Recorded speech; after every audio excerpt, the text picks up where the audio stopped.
ఖచ్చితంగా గెలిపించాలి. గెలిపించి మన పెద్ద ఆయన దామోదర్ గారికి మీరు వారి గిఫ్ట్ గా, ఎందుకంటే ఈ ప్రాంతం మీద ఆయన ఆత్మ మొత్తం జరుగుతుంటది, ఈ పొరగాలు ఏం పని చేస్తారు మమ్మల్ని, కాబట్టి ఖచ్చితంగా వారి ఘన నివాళులు అర్పించాలంటే మీరు హనుమానాయుడు గారు గెలిపించాల్సిన అవసరం ఉంది.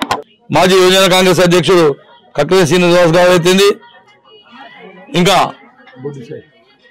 పట్టణ యువజన కాంగ్రెస్ అధ్యక్షుడు బొడ్డుసాయి గారు అయితేంది, మండల యువజన కాంగ్రెస్ అధ్యక్షుడు మన సబీర్ గారు అయితేంది, ఇక్కడ ఉండబడిన పెద్దలందరికీ కూడా పేరు పేరున నమస్కారాలు తెలియపరుస్తూ ప్రజలకు విజ్ఞప్తి చేసేది ఏంటంటే, ఇక్కడ అవతల పార్టీ వ్యక్తి ఏదో బెదిరిస్తున్నాడు, ఏదో సీసీ కెమెరాలు చూస్తుండు, ఓటు అయిపోతే ఏం చేస్తా అంటుండే బెదిరిస్తా ఉన్నాడు. అదేవిధంగా కాంగ్రెస్ పార్టీ నాయకులు మాజీ మంత్రివర్యులు దివంగత దామోదర్ గారి ఫోటో అయితేంది, మన chief whip doctor Ramachandra Naik MLA గారి ఫోటో అయితేంది, అదేవిధంగా ఎస్టీ బంజారా జాతీయ నాయకుడు మన ట్రైకార్ చైర్మన్ అన్న బెల్లయ్య నాయక్ గారి ఫోటో అయితే పెట్టుకుని నేను కాంగ్రెస్ పార్టీ అని చెప్పుకొని తిరుగుతా ఉన్నాడు. అతనికి కాంగ్రెస్ పార్టీకి ఎలాంటి సంబంధం లేదు అని కూడా సోదరుల కోసం తెలియపరిచినాను. మరొకసారి కూడా తెలియపరుస్తాను, ఈ బెదిరింపులు చేస్తే మాత్రం ఇక్కడ భయపడదాని కాంగ్రెస్ పార్టీ నాయకత్వం సిద్ధంగా లేదని తెలియపరుస్తాను. ఎవడు బెదిరించినా వాళ్ళు తిప్పి కొట్టే విధంగా నేను ముందు వరుసలో ఉంటాను. సోదరులకు కూడా అదే చెప్పినాను, ఎవరు భయపడాల్సిన అవసరం లేదు. ఇక్కడ పొడి చేసే నాయకుడు ఎవరుతుందో వాళ్ళంతా రాష్ట్ర నాయకులు అక్కడనే తిరగాలి తప్ప ఈ గ్రామాలకు వచ్చి ప్రశాంతమైన గ్రామాల్లో వాతావరణాన్ని ఖరాబ్ చేయొద్దు. గతంలో ఒకసారి అవకాశం ఇచ్చిన సర్పంచ్గా సంతోషపడాలి. ఇంకోసారి పిచ్చి ప్రయత్నాలు చేయకుండా మంచిగా గ్రామంలో ఉన్నప్పుడు వచ్చి అందరితో గౌరవంగా ఉంటే మంచిది, కానీ ఇలాంటి బెదిరింపులకు పాల్పడద్దని తెలియపరుస్తాం లోకల్ విషయంలో.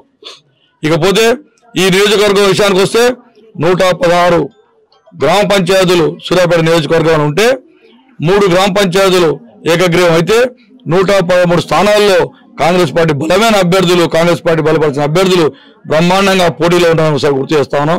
ఖచ్చితంగా మేము 90 స్థానాలు గెలిచే విధంగా నేను నా అంచనా ప్రకారం 90 గెలిచాను నా అంచనా ఉంది. ఖచ్చితంగా గెలుస్తామని ధీమా ఉంది, విశ్వాసం నిలబడతాం. ఎందుకు చెప్తాను అంటే, ఇక్కడ గతంలో మంత్రిగా 10 సంవత్సరాలు చేసిన జగదీశ్వర్ రెడ్డి ఈ నియోజకవర్గంలో ఇప్పుడు ఎమ్మెల్యేగా ఉండి కూడా మొత్తం నియోజకవర్గంలో ఒక 390 ఇండ్లు ఇచ్చిన చరిత్ర వారిదని కూడా తెలియపరుస్తా ఉన్నాం. ఒక్క రేషన్ కార్డు కూడా ఎక్కడ ఇచ్చిన దాఖలాలు కూడా తెలియపరుస్తా ఉన్నాం. ఇవన్నీ కూడా ప్రియతమ నాయకులు దివంగత దామోదర్ గారి నాయకత్వంలో ఈ నియోజకవర్గంలో మొదటి విడతగా 3500 ఇండ్లు శాంక్షన్ చేయించి ప్రతి ఊరికి ప్రతి తాండాకు కూడా ఇండ్లు ఇచ్చిన ఘనత మా ప్రియతమ నాయకులు దామోదర్ గారికి ఉందని తెలియపరుస్తాం. అదేవిధంగా ప్రతి ఇంటికి కూడా రేషన్ కార్డులు ఆనాడు ఈనాడు రేషన్ కార్డులు కూడా ప్రతి ఇంటికి కూడా మన దామోదర్ గారి నాయకత్వం నేను సూచన సలహా మేరకే ఇక్కడ ఏర్పాటు చేయడం జరిగిందని తెలియపరుస్తాం. ఏ కార్యక్రమం చేసినా కాంగ్రెస్ పార్టీతో అయిద్దని కూడా తెలియపరుస్తాం. ఇకపోతే ఇక్కడ బీఆర్ఎస్ అభ్యర్థులు 113 గ్రామ పంచాయతీ స్థానాలు ఉంటే 70-80 స్థానాలు కూడా అభ్యర్థులు అంతకంటే మించి పెట్టలేకపోయినా కూడా తెలియపరుస్తా ఉన్నాం. మిగతా దిక్కులో బీజేపీ పార్టీతో పొత్తు పెట్టుకొని ఒక దగ్గర బీజేపీ పోటీ చేస్తే టీఆర్ఎస్ పోటీ చేస్తే బీజేపీ వీళ్ళందరూ ఎవరో పోరాటం చేస్తున్నా ఈ దొంగలంతా ఊళ్ళలో చేరు దొంగలందరూ కూడా కాంగ్రెస్ పార్టీ మీద పోరాటం చేస్తుంది. కాబట్టి కాంగ్రెస్ పార్టీ కార్యకర్తలు నాయకులు అప్రమత్తంగా ఉండాలి. మనం గెలిపించుకోవాలి మెజార్టీ స్థానాలు. ఎందుకంటే గత అసెంబ్లీ ఎన్నికల్లో డబ్బు ప్రభావంతో ప్రజాబలం లేకుండానే మన ఇక్కడ గెలిచిన అభ్యర్థి జగదీశ్వర్ రెడ్డి 100 కోట్లు ఖర్చు పెట్టి ఒక బీజేపీ అనేది ఎక్కడ లేని విధంగా ఈ రాష్ట్రంలోనే తెలంగాణ రాష్ట్రంలో ఎక్కడ కూడా 3000-4000 ఓట్లు వచ్చిన బీజేపీకి ఇక్కడ మన సంకినేని వెంకటేశ్వర దొంగను పెట్టి ఒక 40-50 కోట్లు ఆయనకి ఇచ్చి మొత్తం 100 కోట్లు పైచీలు ఖర్చు పెట్టి కాంగ్రెస్ పార్టీ ఓటర్లను చెల్లాచెదరు చేసి దామోదర్ గారి ఓటమికి ఏదైతే అక్రమ సంపాదించిన డబ్బుతోటే కాంగ్రెస్ పార్టీ ఓడించారు తప్ప ప్రజల్లో దామోదర్ గారు ఓడించలేదని కూడా తెలియపరుస్తా ఉన్నాం. ఎందుకంటే వారి మరణం తర్వాత జరిగిన వారి అంతిమయాత్ర అయితేంది, వారి దశదిన కర్మలో కూడా లక్షలాది మంది ప్రజలు వారిని తలుచుకొని కంటనీరు పెట్టని ప్రజలు లేరని కూడా మనుషులు లేరని కూడా తెలియపరుస్తాం. ఈ రాష్ట్రంలో అంత పెద్ద ఎత్తున ఎవరైతే నాయకునికి ఘన నివాళులు అర్పించింది డాక్టర్ వైఎస్ రాజశేఖర రెడ్డికి, పి జనార్దన్ రెడ్డికి, దామోదర్ గారు తప్ప అంత పెద్ద ఎత్తున ఎవరికి కూడా ఘన నివాళులు అర్పించింది లేదని కూడా తెలియపరుస్తా ఉన్నాం. దామోదర్ గారి నాయకత్వంలో 4,200 శాసనసభ్యులు ఓడిపోయినా దాని తర్వాత మూడు మాసాల అనంతరం జరిగిన పార్లమెంట్ ఎన్నికల్లో ఒక దామోదర్ రెడ్డి గారు సింగిల్ హ్యాండ్ మీద ఇక్కడ 74,500 ఓట్లు మెజార్టీ కాంగ్రెస్ అభ్యర్థి యువ నాయకులు రఘువీరారెడ్డి గారికి ఇప్పించిన ఘనత కూడా దామోదర్ రెడ్డి గారికి దక్కిందని తెలియపరుస్తా ఉన్నాం. ఎందుకు తెలియపరుస్తామంటే 50 సంవత్సరాల పైనుంచి దామోదర్ రెడ్డి గారి నాయకత్వంలో ప్రతి పల్లెలో కూడా కాంగ్రెస్ పార్టీ కార్యకర్తలు క్యాడరు బలంగా దామోదర్ గారి నాయకత్వం నడిచింది. ఉండబట్టే అంత పెద్ద భారీ మెజార్టీ కూడా ఈ 7 తాలూకాల్లో పార్లమెంట్ సెగ్మెంట్ లో ఉన్న 7 తాలూకాల్లో మనది 3వ స్థానంలో పెద్ద మెజార్టీ ఇచ్చిన ఘనత కూడా మన కాంగ్రెస్ పార్టీకి దామోదర్ గారి నాయకత్వం దక్కిందని ఒకసారి తెలియపరుస్తాం. ఆ విశ్వాసం తెలియపరుస్తా ఉన్నాం. ఎందుకంటే టీఆర్ఎస్ పార్టీకి అభ్యర్థులు లేదు సర్పంచ్గా, మొత్తం బీజేపీతో పొత్తులు పెట్టుకొని మొన్న ఇప్పుడు మొదటి విడత పోలు అవుతా ఉన్నాయి. కొన్ని గ్రామాల్లో అప్పుడే డ్రాప్ అయ్యారు బీజేపీ వాళ్ళు. బీజేపీ డ్రాప్ అయ్యాడు, ఒక ఊర్లో బీఆర్ఎస్ డ్రాప్ అయ్యాడు. ఒక ఊరు ప్రశంసించదగ్గ ఊరు అంటే సూర్యాపేట మండలం కేఎస్ఆర్ విలేజ్ లో మాత్రం ఆనాడు అక్కడ నిలబడ్డ ఒక దుర్మార్గుడు బీజేపీకి నిలబడితే వాడు 20 సంవత్సరాల ఊరును దోస్తున్న నాయకుడు కాంగ్రెస్ పార్టీతో కోట్ల రూపాయలు దామోదర్ గారితో సంపాదించుకొని వాడు బీఆర్ఎస్ పోయిండు, వాడు బీజేపీ పోయిండు, మళ్ళీ బీఆర్ఎస్ పోయిండు, మళ్ళీ బీజేపీకి పోటీ చేస్తాడు. వాడిని ఓడగొట్టే పరిస్థితుల్లో ఆ గ్రామంలో మనం జనరల్ స్థానం అయినా కూడా ఒక గౌడ అమ్మాయికి, చిన్న అమ్మాయికి సతీష్ అనే పిల్లగాని భార్యకు మనం కాంగ్రెస్ పార్టీ నుంచి అక్కడ మనం టికెట్ ఇవ్వడం జరిగింది.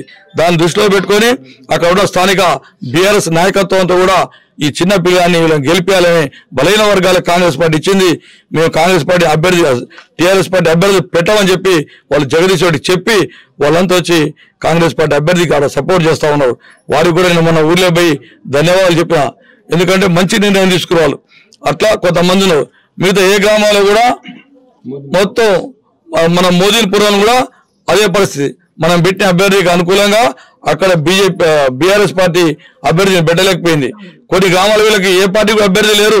మోదీపురం పోటీ చేసే కూడా కాంగ్రెస్ పార్టీలో ఉన్న చిన్న అభిప్రాయ భేదంతో ఒక పోటీ జరుగుతుంది తప్ప అది కూడా ఇంకా ఈ 2 రోజుల విరామం అయ్యే అవకాశం ఉందని కూడా తెలియపరుస్తాం. ఇలా చెప్పుకుంటూ పోతే చెప్పండి. గ్రామాన ప్రచారం చేస్తున్నారు కదా మీరు, ఇప్పుడు కాంగ్రెస్ పార్టీకి ప్రజల నుంచి స్పందన ఎలా వస్తుంది? బ్రహ్మాండంగా ఉంది. ఎందుకుందంటే గత 10 సంవత్సరాల కాలంలో ఒక్క ఇల్లు ఇచ్చిన దాఖలాలు లేవు. కొంతమందికి ఇల్లు ఇస్తారని మాయమాటలు చెప్తే ఇప్పుడు సోదరులు చెప్తారు ఊరుకు 5 మంది 6 మంది 10 మంది వాళ్ళు ఇల్లు ఇస్తారని చెప్పి ఉన్న గుడిసెలు గులగొట్టుకొని వాళ్ళు పిల్లర్ లెవెల్ స్లాబ్ లెవెల్ పోసుకోరు. చాలా ఊళ్ళలో చిన్న చిన్న గ్రామాల తాణాలలో వాళ్ళంతా అన్యాయం అయిపోయారు. వాళ్ళని కూడా మేము పరిగణన తీసుకొని రేపు ఈ ఎన్నికల తర్వాత కలెక్టర్ గారితో మంత్రి గారితో మాట్లాడి వాళ్ళకు కూడా మా యువ నాయకుడు సర్వతోడి గారితో మాట్లాడుకొని మేము ఖచ్చితంగా వాళ్ళకు కూడా దానికి పరిష్కార మార్గం చూస్తామో తెలియపరుస్తా ఉన్నాం. అంతేకాదు విశేష స్పందన ఏంటంటే ప్రతి గ్రామంలో కూడా ఇండ్లు కడుతుంటే సంతోషంగా పండుగ వాతావరణం ఉంది. చాలా మంది పేదవారు అదే మా గుడిలు కాలేదు, మా గుడిలు కావాలి, మాకు ఇల్లు అని కూడా వందలాది ఇల్లు అడుగుతా ఉన్నారు. ఖచ్చితంగా రేపు 2వ విడత 3,500 ఇల్లు మళ్ళా రాబోతున్నాయి. ప్రతి పేదవానికి కూడా 5 సంవత్సరాల కాలంలో ఏ గ్రామంలో, ఏ తండాలో, ఏ గూడెలో కూడా కాంగ్రెస్ పార్టీ ఆధ్వర్యంలో ప్రియతమ ముఖ్యమంత్రి రేవంత్ రెడ్డి గారు పరిపాలిస్తున్న కాంగ్రెస్ పార్టీ ప్రభుత్వంలో ఏ పేదవాడు ఇల్లు లేదు, పేదవాడు ఉండొద్దనే దృక్పథంతో బ్రహ్మాండంగా ఇళ్ల నిర్మాణ కార్యక్రమం తీసుకుని తెలియపరుస్తాను. అంతేకాదు ఉన్నవాడు సంపన్నులు సన్నబియ్యం తింటున్నారని ఒక ఉద్దేశం ఉండే పేదవాడు కూడా సన్నబియ్యం తినాలి, ఆరోగ్యాలు బాగు చేసుకోవాలనే ఒక సదుద్దేశంతో ప్రియతమ మంత్రివర్యులు పౌర సరఫరా శాఖ ఉత్తమ్ కుమార్ గారి నాయకత్వంలో బ్రహ్మాండమైన కార్యక్రమం రూపకల్పన చేసి సన్నబియ్యం కూడా ప్రతి పేదవానికి కూడా అందిస్తున్న ఘనత కూడా కాంగ్రెస్ పార్టీ ప్రభుత్వాన్ని రేవంత్ రెడ్డి దక్కడం తెలియపరుస్తాం. అదేకాదు మన రాష్ట్రం భారతదేశంలో ఏ రాష్ట్రం లేని విధంగా మన సన్న ఓట్లకు వేసుకున్న వారికి 500 రూపాయలు బోనస్, పింటాకు 500 రూపాయలు బోనస్ ఇచ్చిన ఘనత కూడా కాంగ్రెస్ పార్టీ రేవంత్ రెడ్డి గారికి దక్కిందని తెలియపరుస్తాను. అనేక కార్యక్రమాలు చెప్పుకుంటూ పోతే ఒక 24 గంటలు చెప్పినా కూడా అనేక కార్యక్రమాలు చెప్పొచ్చు. ఊర్లలో కూడా ఇది బ్రహ్మాండంగా నడుస్తూ ఉంది. కాకపోతే కొన్ని గ్రామాల్లో ఏమైందంటే అక్కడ వ్యక్తిగతంగా ఉండబడిన అభ్యర్థులను బట్టి కొంత డిఫరెన్స్ వస్తుంది తప్ప పార్టీ గుర్తుల మీద పోటీ చేస్తే రేపు జరగబోయే ఎంపీటీసీ ఎన్నికల్లో, జెడ్పీటీసీ ఎన్నికల్లో వాషౌట్ అయితే కూడా వెలబరుస్తా ఉన్నాం. సర్పంచ్ రికార్డు వచ్చేసరికి ఏదో కొంతమంది అభ్యర్థుల విషయంలో జరగాలి తప్ప నాకు విశ్వాసం పూర్తి ప్రగాఢ విశ్వాసం 90 స్థానాలు మేము గెలుస్తామని విశ్వాసం వెలబరుస్తాం.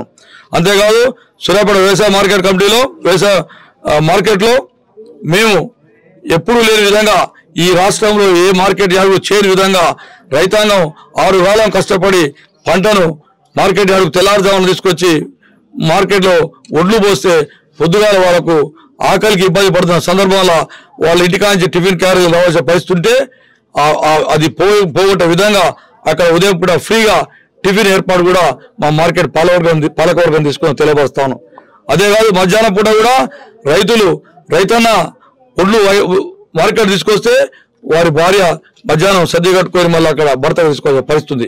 అలాంటి పరిస్థితి లేకుండా కాంటాలైందా కూడా సాయంకాలం పస్తులుండే రైతులు ఉన్నారు వాడుకొని అలాంటి ఇబ్బంది లేకుండా అన్నపూర్ణ పథకం 5 రూపాయలకే మనం మార్కెట్ యార్డులో బ్రహ్మాండమైన భోజనం 5 రూపాయల భోజనం ఏర్పాటు కూడా మా పాలకవర్గం తీసుకుందామని తెలియపరుస్తాం. ఇవన్నీ గ్రామాలు చెప్తాం.